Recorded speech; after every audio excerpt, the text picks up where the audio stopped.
할렐루야. 네, 이번에 부평 이지구를 담당하게 된 새로 부임한 김지중 목사라고 합니다. 이렇게 여러분과 함께 예배 가운데 말씀을 나눌 수 있도록 인도하신 하나님께 감사드립니다. 우리 함께 인사해 볼까요?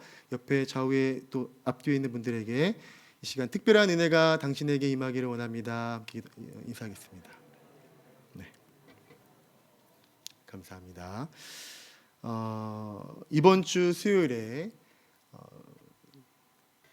교회에 있던 저에게 한 친구가 찾아왔습니다.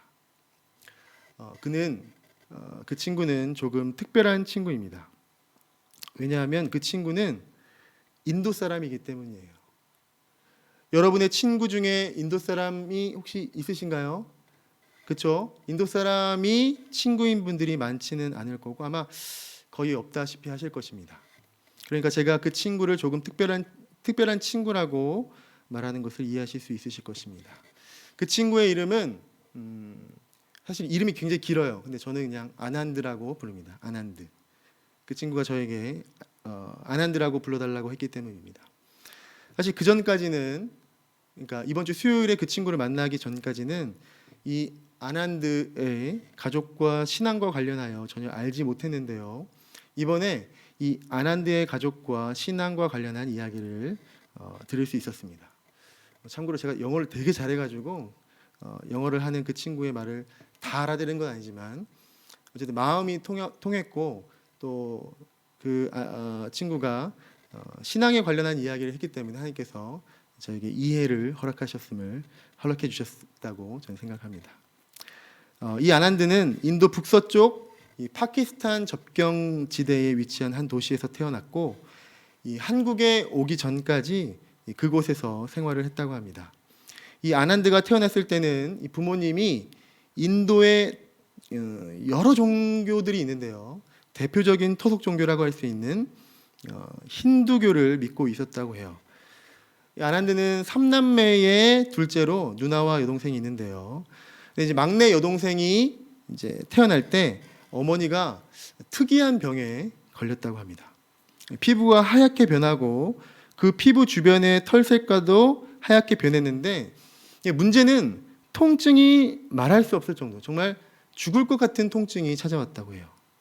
그때 아난드는 4살 혹은 5살 정도여서 그 상황을 잘 몰랐고 나중에 이제 부모님을 통해서 알게 되었다고 해요. 이 아난드의 아버지는 그의 아내를 데리고 주변에 할 수 있는 모든 방편을 찾아봤겠죠. 병원도 가보고 또 힌두교 사원도 가서 기도도 해보고 열심히 노력했는데 전혀 해결할 수 없었고 아무런 차도가 없어서 이제 죽겠구나. 내 아내가 이제 이 새 아이를 낳고 죽겠구나라고 포기하게 될 쯤에 한 남성이 집으로 찾아왔다고 합니다. 그 남성은 자신은 목사이고 아픈 이가 있다는 것을 알고서는 그 아픈 사람을 위해서 기도해 주고 싶었다고 찾아온 겁니다. 당연히 이제 힌두교도였던 이 아버지와 가족들은 그 남성의 호의를 무시했고 문도 열어주지 않았다고 합니다. 그리고 잊을만할 때쯤 그 남성 목사님이 또 찾아오고 또 찾아왔대요. 그리고 어느 날 그 목사님이 찾아오셨는데 마침 그때 남편이 집에 없고 그러니까 이제 아난드의 아버지가 집에 없었고 이 어머니 혼자 계셨는데 지푸라기라도 잡고 싶은 심정이었던 이 아난드의 어머니는 그 목사님을, 인도인입니다. 인도 목사님을 집안으로 초청해서 기도를 받았다고 해요.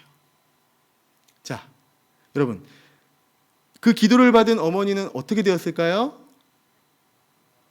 어떻게 됐을까요? 싹 나은 거예요. 할렐루야. 병이 싹 나은 거예요. 차츰 통증이 사라지고 피부가 깨끗해지고 이 변했던 털 색깔이 점점 다시 원래 색깔로 돌아오면서 깨끗하게 나와서 지금까지도 건강하게 지내고 계시고 그때 찾아오셨던 그 목사님이 이제 한 67세 정도 되셨다고 하더라고요. 그래서 그 목사님 교회에서 함께 예배하고 섬기고 있다고 합니다. 우리 주님은 살아 역사하십니다. 그 인도 그 척박한 땅, 수를 셀 수도 없는 온갖 우상이 가득한 이 그 땅에 하나님만이 스스로 존재하셔서 살아 역사하시는 유일한 참 하나님이심을 믿으시기를 주님의 이름으로 축원합니다. 어머니의 병이 낫게 된 모습을 보고 당연히 그 남편, 이 아난드의 아버지도 예수 그리스도를 영접하게 되었고요. 온 가족이 지금도 그 목사님과 함께 신앙생활을 하고 있는 거예요. 이 사도행전을 보면 여러분 잘 아시죠? 이 사도 바울과 동역자 실라가 복음을 전하다가 억울하게 누명을 씌워서 매질을 당하고 감옥에 갇히는 수모를 겪게 됩니다. 그럼에도 바울과 실라는 감옥에서 어떤 일을 하죠? 한밤중에 기도하고 찬양하는 거예요. 한밤중에 기도하고 하나님을 찬송하기를 그치지 않습니다. 마치 지금 저와 여러분이 이번 한 주 동안 하나님의 사명자로서의 삶을 살아가시다가 세상으로부터 온갖 모욕과 핍박을 당하시고 이 밤에 하나님께 찬양하며 기도하기 위해 함께 모이신 것처럼 말이죠. 이 사도 바울과 이 실라가 그렇게 기도하고 찬양할 때 무슨 일이 일어났다라고 사도행전에서는 기록하고 있나요? 갑자기 큰 지진이 일어납니다. 옥터가 움직이고 문이 다 열리고 그 감옥에 갇혀있던 모든 죄수들의 메인 것이 다 벗어지는 놀라운 일들이 일어납니다. 그런데 이 놀라운 일들 한편에 간수들은 어땠을까요? 자다가 봉창을 두들겨 맞은 기분이었을 거예요. 이번에 다 알고 계시죠? 광주의 한 아파트 건설 현장에서 이 무리한 공사 일정으로 인해서 건물이 무너지는 아찔한 일이 일어났습니다. 무너질 것 같다는 것을 이제 미리 판단한 사람들은 곧바로 대피해서 목숨을 구했지만 위험을 전혀 눈치채지 못했던 6명은 피하지 못하고 매몰되어서 지금 현재까지도 연락이 두절된 상태라고 하죠. 완전히 봉창을 두들겨 맞은 거죠. 이 사도 바울과 실라가 갇혀있던 이 감옥을 지키던 간수의 심정이 아마 그러하지 않았을까. 이 감옥의 죄수들이 모두 도망한 이 사실이 밝혀지면 자신의 목숨을 보장받을 수 없다는 것을 예측한 그 간수는 결국 자결하려 합니다. 목숨을 끊으려 하죠.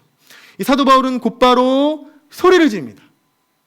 여보시오 간수, 우리는 다 한 사람도 도망하지 않고 제자리에 있습니다.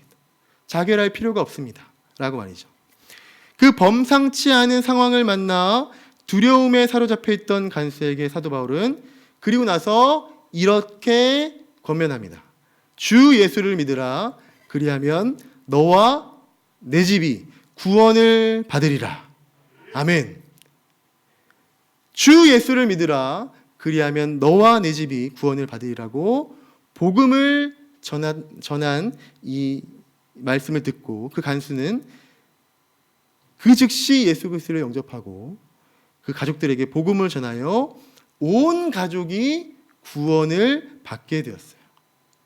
아난드의 가족도 마찬가지였습니다. 이 아난드의 어머니가 깨끗하게 고침을 받은 모습을 보고 온 가족이 예수를 영접하였고 결국 그 아들 아난드가 남은 일생을 인도인들에게 자신의 조국과 민족에게 이 복음을 전하는 사명을 감당하고자 목회자가 되기 위해서 작년에 우리나라에 온 거예요.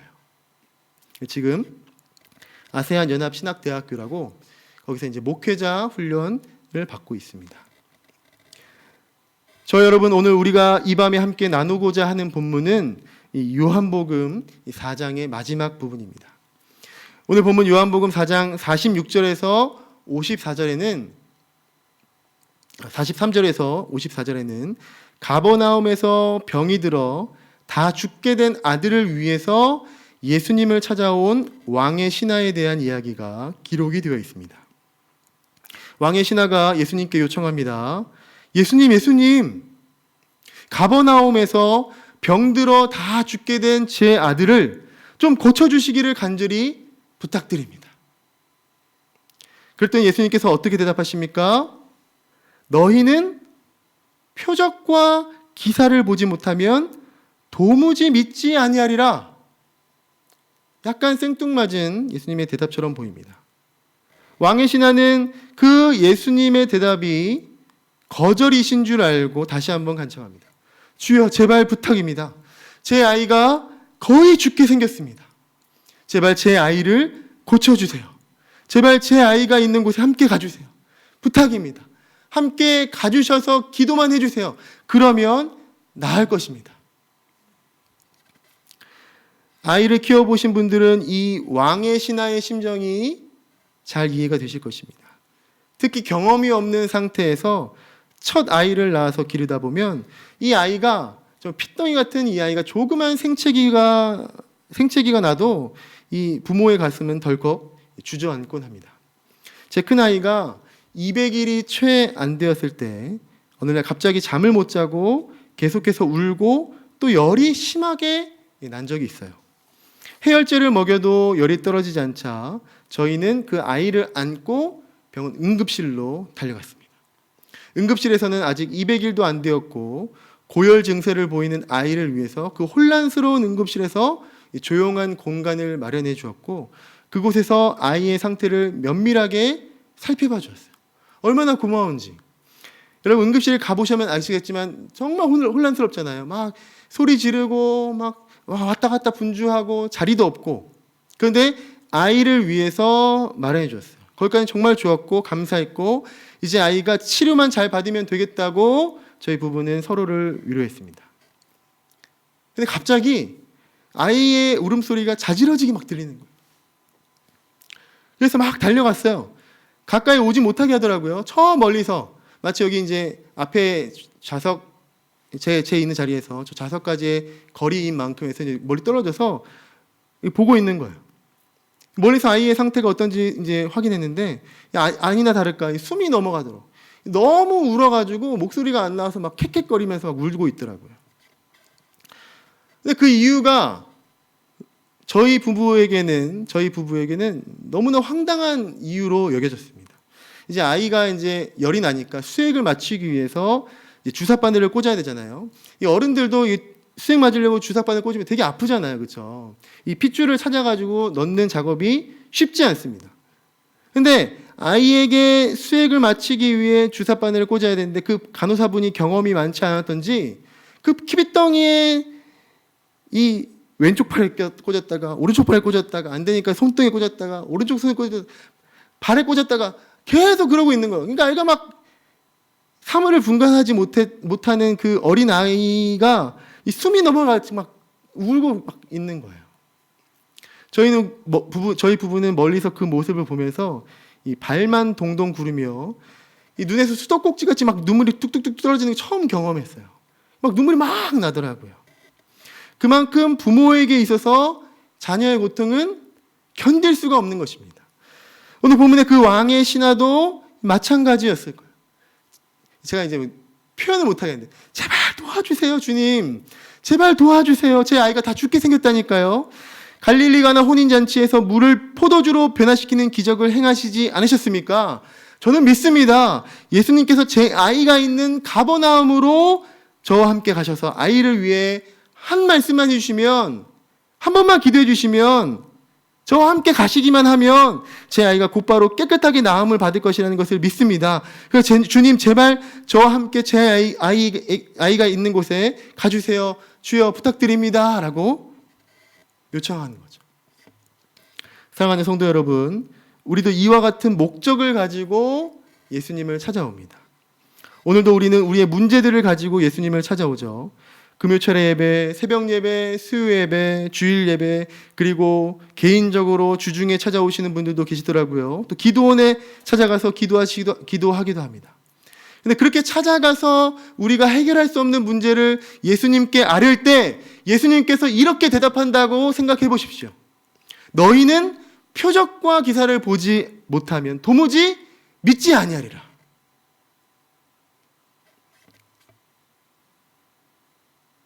오늘 보면 요한복음 4장에는 왕의 신하에 대한 내용만 기록되어 있지는 않습니다. 요한복음 4장의 더 많은 부분은 사실 예수님과 사마리아 여인과의 대화가 차지하고 있어요. 여러분도 잘 아시다시피 예수님 당시 이 사마리아는 유대인들로부터 멸시와 천대를 받던 지역이었습니다. 또한 유대 남성으로 특히 랍비들은 사마리아 여인들과 어떤 말도 섞지 않았다고 하죠. 그런데 예수님께서 그 사마리아 지역에 가셨고 그곳에서 한 여인을 만납니다. 흥미로운 점은 뭐냐면요. 흥미로운 점은 사마리아 여인과의 만남에서 예수님은 그 어떤 표적과 기사도 행하시지 않으셨다는 거예요. 잘 기억하시고 들어보시기 바랍니다. 갈릴리 가나 혼인잔치에서 첫 번째 표적을 행하신 이후 요한복음에는 기록되어 있진 않지만 그 문맥상 쭉 보면 예수님께서는 수많은 사람들 앞에서 수많은 표적과 기사를 행하셨다라고 알 수 있어요.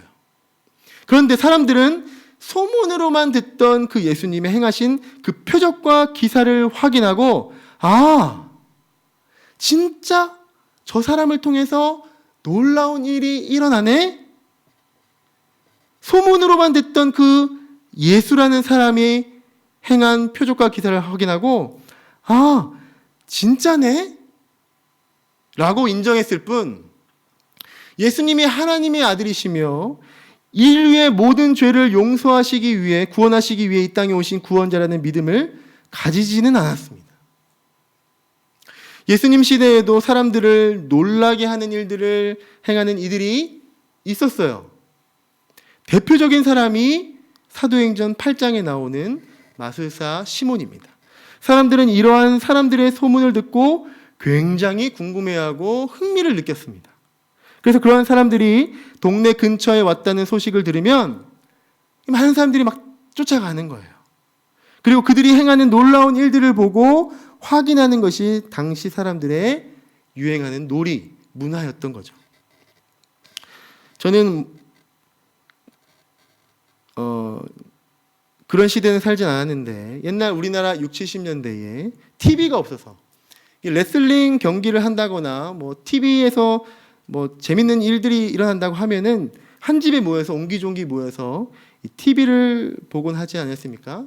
그런 놀이라고 보시면 돼요. 당시에 흥미로운 게 없으니까. 물론 이 마술사 시몬과 같은 사람들이 행했던 일들은 다 거짓이고 속임수였다라고 볼 수는 있습니다.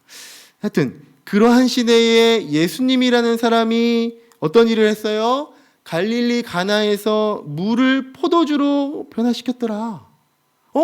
사람을 고쳤더라. 죽은 자를 살렸더라. 물 위를 걷고 물을 가르고 뭐뭐뭐 했더라 하면서 소문이 막 퍼져나간 거죠. 얼마나 사람들이 흥미를 끌었겠습니까? 그렇게 소문을 듣고 예수님을 찾아온 사람들이 참 많았고 그렇게 찾아와서 예수님의 표적과 기사를 보고 난 후 어떤 반응이었냐면 정말이네? 우와 진짜 같다. 진짜 참말이네. 너무 재밌다. 너무 흥미롭다. 더 많은 것들을 보여줬으면 좋겠다 라고 신기하고 놀라워하는 반응을 보일 뿐이었다는 거죠. 그런데요, 요한복음 4장 초반부에 나오는 예수님을 만난 사마리아 여인은 좀 달랐어요. 제가 뭐라고 했죠? 사마리아 여인에게 예수님은 표적과 기사를 보여준 게 하나도 없습니다. 사마리아 여인은 단지 예수님의 말씀을 듣고 참 믿음을 가지게 되었다는 것입니다. 그 여인은 예배에 대한 갈급함이 있었어요. 그 여인은 그 고달픈 삶 가운데 참된 예배를 드리며 참된 위로와 안식을 누리고자 했어요. 남편이 5이나 있었던 것으로 보아 그 여인의 삶은 참으로 고단하였을 것이라고 추측됩니다. 그 어떤 것도 그 무엇도 그 여인의 삶을 위로할 수 없었고 그 어떤 것도 참된 평화와 안식과 기쁨을 소위 말하는 행복을 주지 못했습니다. 그 여인은 진짜 평화를 누리기 원했어요. 진짜 안식을, 진짜 행복을 얻기 원했습니다. 그런 여인에게 예수님께서는 영원히 목마르지 않는 물을 주실 것을 약속하셨고 말씀해 주셨고 그리고 그 영원히 목마르지 않는 생수가 바로 예수 그리스도 자신이심을 가르쳐 주실 뿐이었어요. 어떤 표적과 기사도 없었습니다. 오로지 예수님의 말씀만이 있었습니다. 그 어떤 표적과 기사도 보지 못했지만 그러나 그 사마리아 여인은 예수님을 하나님의 아들이시자 그리스도 메시아로 믿었다는 사실. 자신만 믿은 것이 아닙니다. 사마리아 여인 혼자 믿고 끝난 것이 아니에요. 예수님의 말씀을 듣고 예수님이 하나님의 아들이시자 구원자이심을 믿게 되었더니 그 사마리아 여인은 곧바로 자신이 살고 있는 동네로 달려갑니다. 그리고 내가 만난 예수님을 증거합니다. 표적과 기사를 보지 못했지만 말씀을 통해서 믿게 된 이 여인이 무슨 일을 한다고요? 예수님을 증거하는 거예요. 예수님을 증거하는 겁니다.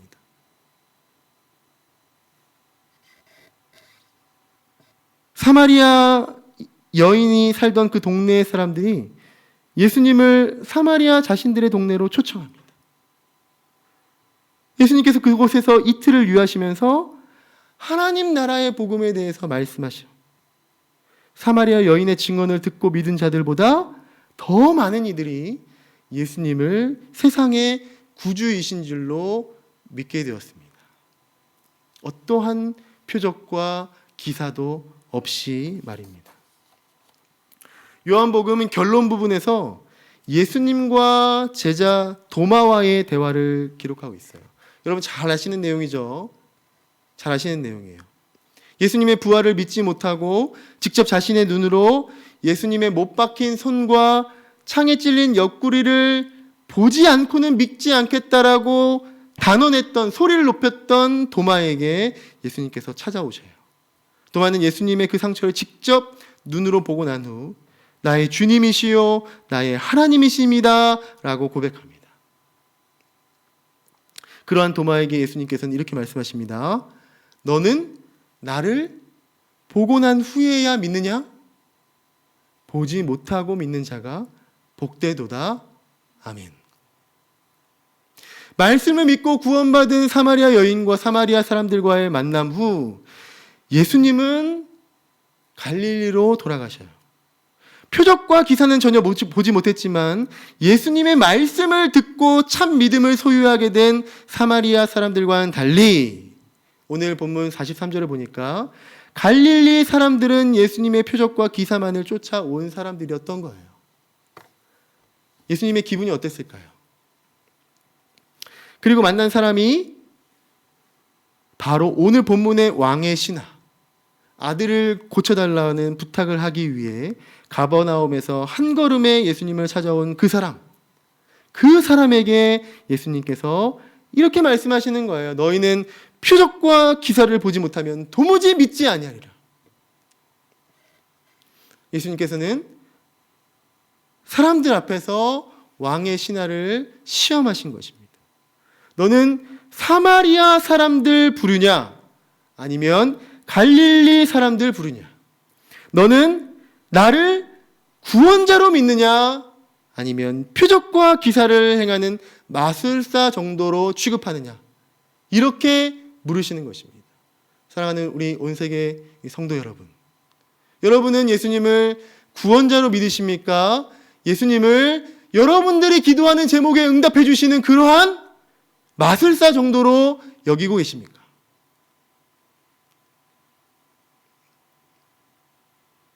간절히 다시 한번 예수님의 동행을 바랐던 왕의 신하는 그러나 아들이 살아있다 라고 말씀해 주신 예수님의 말씀을 듣자마자 그 말씀을 믿고 아들에게 한 걸음에 달려갑니다. 시험을 통과한 겁니다. 예수님의 말씀대로 그 아이가 살아났음을 알게 된 후 온 집안 식구들에게 무엇을 합니까? 예수님을 증거합니다. 예수님의 말씀을 듣고 예수님을 믿은 왕의 신하가 무엇을 한다고요? 복음을 전한다는 거예요. 왕의 신하가 예수님의 말씀을 듣고 예수님의 말씀을 믿어 구원자로 믿어 변화받게 된 후에 온 집안 식구들에게 그 예수님을 전하였고 온 집안 식구들이 구원받도록 인도하는 복음 전도자의 역할을 감당하게 되었다는 사실을 우리는 기억해야 됩니다. 사마리아 여인과 왕의 신하의 공통점이 있습니다. 무엇입니까? 예수님을 제대로 만난 이들, 사마리아 여인과 왕의 신하, 이들은 모두 하나님의 말씀을 믿어 구원을 받았다는 사실입니다. 또한 하나님의 말씀을 믿어 구원받은 이들은 모두 다 하나같이 견딜 수 없는 열정으로 자신의 동네에 가서 복음을 전하는 거예요. 표적과 기사를 본 사람들은 그것으로 끝나요. 거기서 땡입니다. 예수님과 아무런 관련 없는 사람들이 돼버려요. 그러나 예수님의 말씀을 믿고 예수님의 말씀을 듣고 믿은 왕의 신하와 사마리아 여인은 어떻게 됐다고요? 복음 전도자가 되어 자신들이 머물고 있는 곳에서 복음을 전하고 열매 맺는 사역까지 이어졌다는 사실. 표적과 기사를 확인하기 위해 표적과 기사를 행하는 예수님을 구경하기 위해 모여든 수많은 이들은 어느 누구도 예수님을 전하는 일에 전혀 관심이 없었고 말씀으로 믿게 된 이들은 예수님의 일에 동참하여 다시 말하면 예수님의 사역에 동역하는 귀한 사명자의 삶을 살아가게 되는 것입니다. 자, 말씀을 맺으려 합니다. 오늘 본문을 통해 우리는 두 부류의 사람들을 살펴보았습니다. 이 한 부류의 사람들은 예수님의 표적과 기사를 쫓아다니는 사람들이었죠. 이들은 예수님이 중요하지 않았어요. 내 문제가 중요했어요. 내 문제가. 여러분은 예수님이 중요하십니까? 여러분의 문제가 해결받는 것이 중요하십니까? 예수님이 중요하지 않다니까요. 예수님이 이 땅에 오신 이유에 대해서는 전혀 관심이 없어요. 예수님이 누구이신지 전혀 관심이 없어요. 단지 내 욕구만 해결하면 그만입니다. 그리고 그들의 욕구가 해결되었다 할지라도 그들의 삶은 어떻게 된다고요? 달라지지 않아요. 채워지지 않는 욕구로 인해서 쳇바퀴같이 굴러가는 또 다른 욕구 불만의 인생으로 살아가게 되는 거죠. 좀 강하게 표현해 볼까요? 죽지 못해 사는 삶을 살아가는 겁니다. 여러분은 죽지 못해 사는 삶을 살고 계십니까? 아니면 생명의 길로 나아가고 계십니까? 또 한 부류의 사람들은 앞에 사람들과 달랐습니다. 예수님이 중요했어요. 예수님이 어떤 분이신지, 이 예수님이 이 땅에 행하고자 하신 일의 목적이 무엇인지가 중요했어요. 그리고 그 예수님을 참되게 믿은 그들의 삶은 어떻게 되었습니까? 변하는 거예요. 죽지 못해 사는 삶이 아니라 영생의 삶, 활력이 넘치는 삶, 삶의 의미와 목적을 발견하게 되는 것입니다. 예수님을 믿고 난 후 그들은 다른 이들을 살리는 미랄과 같은 삶을 살아가게 되는 것입니다. 서두에 소개해드린 그 친구 기억하시죠? 아난드, 인도 사람입니다. 그 친구 아난드의 어머니가 아버지의 삶이 변화되었습니다. 놀라운 일이죠. 그리고 그 가족이 변화되었고 그 마을이 변화되었습니다. 그리고 그 아들인 제 친구 아난드가 이제 목회자로 세워질 준비를 하고 있어요.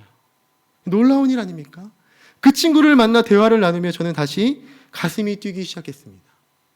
그 친구를 통해 인도 땅을 변화시킬 우리 주님의 일들을 기대하게 되고 함께 기도하며 동역하겠다라고 다짐하게 되었습니다. 사랑하는 성도 여러분, 여러분께서는 예수님께서 저와 여러분들에게 동일하게 이 시간 도전의 말씀을 주십니다. 너희는 나를 본고로 믿느냐? 너희는 나의 표적과 기사를 본고로 믿느냐? 여러분은 어떻게 대답하시겠습니까? 주님 한 분만으로 만족합니다. 주님의 말씀대로 이루어지기를 믿습니다. 주님의 때에 주님의 방법으로 이루어 주옵소서. 주님 뜻대로 살기를 원합니다. 주님 말씀에 순종하기를 원합니다. 주님 나를 다스려 주옵소서. 육신의 정욕과 안목의 정욕과 이생의 자랑을 다 내려놓게 하시고 하나님의 영광을 위하여, 하나님의 나라를 위하여, 하나님의 교회를 위하여 살기를 원합니다. 나를 사용하여 주옵소서. 이 시간 오늘 말씀을 기억하면서 우리 함께 주여 한번 외치고 통성을 함께 기도하겠습니다.